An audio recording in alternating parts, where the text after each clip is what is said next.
Hello guys, स्वागत है आप लोगों का मेरा YouTube channel foreign life Germany. तो आज मैं आप लोगों को एक बहुत ही इंटरेस्टिंग इन्फॉर्मेशन शेयर करने वाला हूं। अगर आप लोग सोच रहे हैं या प्लानिंग कर रहे हैं जर्मनी में मूव होने के लिए, यहां पर आकर स्टडी करने के लिए या जॉब करने के लिए, तो ये इन्फॉर्मेशन आप लोगों के लिए बहुत ही खास है। तो आज का टॉपिक है the cost of living in Germany. आज मैं आप लोगों को बताने वाला हूं कि यहाँ जर्मनी में कितना खर्चा हो सकता है महीना में, या कितना खर्चा आप लोगों को करने पड़ सकता है, उसके बारे में जानकारी देने वाला हूँ। तो सबसे पहले मैं आप लोगों को बताना चाहता हूँ कि मैं यहाँ जर्मनी में रहता हूँ और मेरा यूट्यूब चैनल के माध्यम से बहुत सारे इन्फॉर्मेशन शेयर करता हूँ related to job information, study German language, और आप लोग कैसे जॉब के लिए या स्टडी के लिए वीजा अप्लाई कर सकते हैं, क्या रिक्वायरमेंट्स लगता है, और यहाँ जर्मनी में कौन सा जॉब्स अवेलेबल है और आप लोग कैसे अप्लाई कर सकते हैं, क्या रिक्वायरमेंट्स लगता है, इस सब के बारे में बहुत सारा इन्फॉर्मेशन शेयर करता हूँ। तो जो कोई नए हैं मेरे चैनल में तो सब्सक्राइब कर लेना और दूसरों को भी शेयर करना। तो चलिए गैस, मैं बिना टाइम वेस्ट किए आप लोगों का आज का टॉपिक के बारे में इंफॉर्मेशन शेयर करता हूं। तो आज का टॉपिक में आप लोगों को बताने वाला हूं कि आप लोगों का रेंट हाउस में कितना खर्चा होने वाला है, खाने पीने में फूड में कितना खर्चा होने वाला है, और आप लोगों का ट्रैवलिंग में कितना खर्चा होगा, मोबाइल टेलीफोन या इंटरनेट में कितना खर्चा हो सकता है, और कौन सा टैक्स आप लोगों को देना पड़ सकता है यहाँ जर्मनी में। चलिए मैं आप लोगों को पहला पॉइंट रेंट हाउस के बारे में बताता हूँ। तो देखा जाए तो यहाँ पर जर्मनी में बहुत ही मुश्किल लगता है रेंट हाउस मिलना, और यहाँ पर रेंट हाउस का ही ज़्यादा पे करना पड़ता है आप लोगों का सैलरी में। तो यह डिपेंड्स होता है सिटी से सिटी, कौन सा सिटी में आप लोग रहते हो और कौन सा लोकेलिटी में रहते हो, तो ये डिपेंड्स होता है आप लोगों के ऊपर, और कौन सा सिटी में रहते हो उसके ऊपर भी। अगर आप लोग बड़े सिटी में रहते हो जैसे कि फ्रैंकफर्ट, डुसेलडोर्फ या हाम्बुर्ग या बर्लिन में रहते हो तो थोड़ा सा कॉस्ट रहता है और वहाँ पर बहुत ही मुश्किल रहता है रेंट हाउस मिलना। और जैसे मैं बम्बर्ग में रहता हूँ तो मैं आप लोगों को बम्बर्ग के ही बारे में बताऊंगा कि यहाँ का कितना रेंट हाउस का कितना कॉस्ट हो सकता है और यहाँ का खाने पीने में कितना खर्चा हो सकता है उसके बारे में। तो देखा जाए तो यहाँ बम्बर्ग में आप लोगों को आराम से 500 यूरो से लेकर 800 यूरो तक रेंट हाउस मिलेगा। और ये एक लिविंग रूम रहेगा और बेडरूम रहेगा, किचन रहेगा, टॉयलेट रहेगा, तो आराम से 800 यूरो के अंदर में ही आराम से आप लोगों को रेंट हाउस मिल जाएगा। अगर आप लोग शेयर्ड अपार्टमेंट में रहना चाहते हो या स्टूडेंट वॉर्निंग में रहना चाहते हो तो थोड़ा सा कम पड़ सकता है। इसमें आप लोगों को हो सकता है 300 यूरो से लेकर 500 या 550 यूरो तक।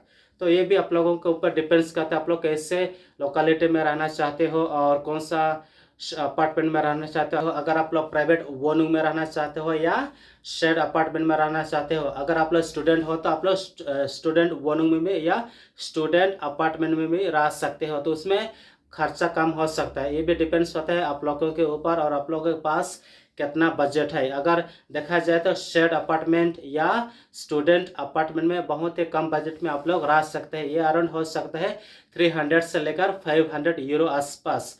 अगर आप लोग प्राइवेट अपार्टमेंट में रहना चाहते हो, आप लोगों के पास बजट है और आप लोगों को पास आप लोग पे कर सकते हो, तो आप लोग आराम से 2 रूम वाला अपार्टमेंट ले सकते हो। उसमें आ सकता है 500 यूरो से लेकर 800 यूरो आसपास। तो ये भी आप लोगों के ऊपर निर्भर करता है आप लोग कितना खर्चा कर सकते हो अपार्टमेंट के लिए। अगर आप लोग सिटी के अंदर में रहना चाहते हो तो थोड़ा सा कॉस्ट हो सकता है जगह के अनुसार। नहीं तो आप लोग सिटी के बाहर में रहना चाहते हो तो वो भी डिपेंड्स करता है कौन सा लोकेलिटी में रहते हो, तो उसके हिसाब से आप लोगों को आराम से इतना ही दाम में ही, इतना ही कॉस्ट में आराम से आप लोगों को अपार्टमेंट मिल सकता है। तो ये हो गया है अबाउट अपार्टमेंट। तो मैं अभी आप लोगों को बताने वाला हूँ कि आप लोगों का खाने पीने में कितना खर्चा हो सकता है। देखा जाए तो जर्मनी में खाने पीने के लिए थोड़ा सा अभी बढ़ गया है, कॉस्ट हो गया है खाने पीने का सामान का। नहीं तो पहले थोड़ा कम था और आराम से आप लोगों का खाना पीना पहले 150 यूरो में हो सकता था, लेकिन अभी थोड़ा सा मुश्किल लगता है क्योंकि सामान सब खाने पीने का रेट ज़्यादा हो रहा है। इसलिए ये इसको मैं अभी का टाइम में 200 यूरो आसपास में ये बजट बैठाया हूँ। तो ये हो सकता है आप लोगों के ऊपर, आप लोग अगर खाना पीना घर में ही बना के खाना चाहते हो, अच्छा कुकिंग करना जानते हो और घर में बना के खा रहे हो, तो ये कम बजट में आराम से आप लोगों का मंथली खर्चा हो सकता है।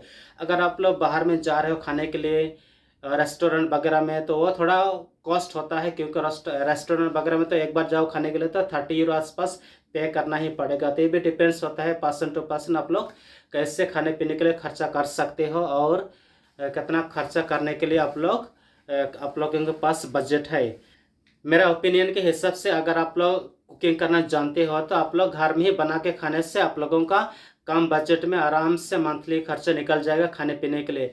ये हो सकता है अराउंड 150 यूरो से लेकर 200 यूरो आसपास। अगर आप लोग घर का सामान सब भी खरीदना होता है और खाने पीने का भी सामान सब खरीदना होता है तो ये हो सकता है 200 यूरो आसपास, इससे ज़्यादा नहीं होगा। और आराम से आप लोग 200 यूरो में ही घर का खाना पीना और घर का सामान सब खरीद कर आराम से मंथली खर्चा निकाल सकते हो। तो ये हो गया है अबाउट फूड और घर का सामान सब खरीदने के लिए 200 यूरो मंथली का खर्चा। तो अभी मैं आप लोगों को बताने वाला हूँ कि आप लोगों का ट्रैवलिंग में कितना खर्चा हो सकता है। ये भी डिपेंड्स होता है आप लोग कौन सा लोकेलिटी में रहते हो और आप लोगों का जॉब सेंटर कहाँ है या यूनिवर्सिटी कहाँ है। तो आप लोगों को डेली ट्रैवलिंग करना पड़ेगा और आप लोगों को उसके लिए भी खर्चा हो सकता है। और आप लोग बाहर में खाना पीना करना चाहते हो, जैसे कि टी कॉफ़ी सब पीना चाहते हो, तो उसके लिए भी खर्चा हो सकता है।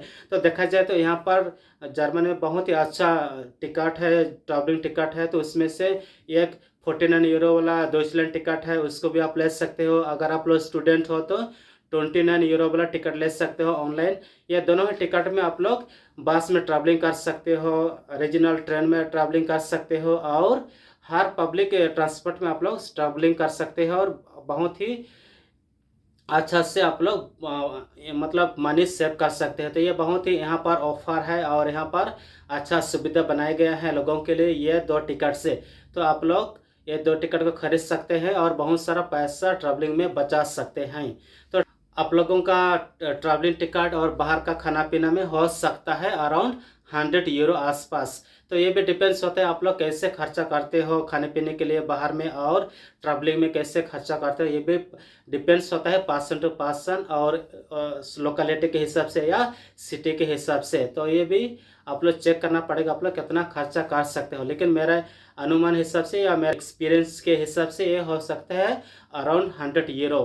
तो यहाँ पर ये हो गया है ट्रैवलिंग एक्सपेंस। तो गैस, इसके अलावा आप लोगों को और कौन सा चीज़ में खर्चा करना पड़ सकता है उसके बारे में अभी मैं आप लोगों को इन्फॉर्मेशन शेयर करने वाला हूँ। आप लोगों का खर्चा हो सकता है टेलीफोन या इंटरनेट के लिए खर्चा हो सकता है, उसके लिए आप लोगों को 30 यूरो या 40 यूरो आसपास खर्चा हो सकता है। ये भी डिपेंड्स होता है आप लोगों के ऊपर, आप लोग कितना खर्चा कर सकते हो मोबाइल टेलीफोन के लिए या आप लोगों का जॉब कैसा है, आप लोग कैसा इंटरनेट यूज़ करते हैं उसके ऊपर भी निर्भर करता है। लेकिन ये हो सकता है अराउंड 30 यूरो से लेकर 40 यूरो आसपास। और इसके अलावा आप लोगों के पास टीवी है या रेडियो है तो आप लोगों को टैक्स देना पड़ता है, वो आता है अराउंड 18 या 19 यूरो आसपास। तो ये भी आप लोगों को देखना पड़ेगा। आप लोगों के पास टीवी है तो आप लोगों को टैक्स देना है, पड़ेगा ही पड़ेगा, इससे आप लोग नहीं बच सकते हैं। तो ये टोटल अराउंड आप लोगों का खर्चा हो सकता है सब मिलाकर, रेंट हाउस का खर्चा, खाने पीने का खर्चा, ट्रैवलिंग का खर्चा और मोबाइल टेलीफोन और रेडियो या टीवी का टैक्स खर्चा होकर ये हो सकता है अराउंड 800 यूरो से लेकर 1000 यूरो आसपास। ये भी डिपेंड्स होता है आप लोगों के ऊपर, आप लोग कितना खर्चा कर सकते हो और कितना मनी सेव करते हो अपने लिए। अगर आप लोग सिंगल पर्सन हो तो ये इतना ही खर्चा हो सकता है, इससे ज़्यादा खर्चा नहीं हो सकता है। अगर आप लोग कपल में हो तो ये थोड़ा सा खर्चा ज़्यादा हो सकता है, अराउंड 13 यूरो आसपास हो सकता है। ये भी डिपेंड्स होता है आप लोग कितना खर्चा कर सकते हो महीना में। ये तो हो गया है अबाउट खर्चा, about expense in Germany for a single person और फॉर ए कपल। तो अभी मैं आप लोगों को बताने वाला हूँ कि आप लोग कितना सेव कर सकते हैं महीना में अपने लिए।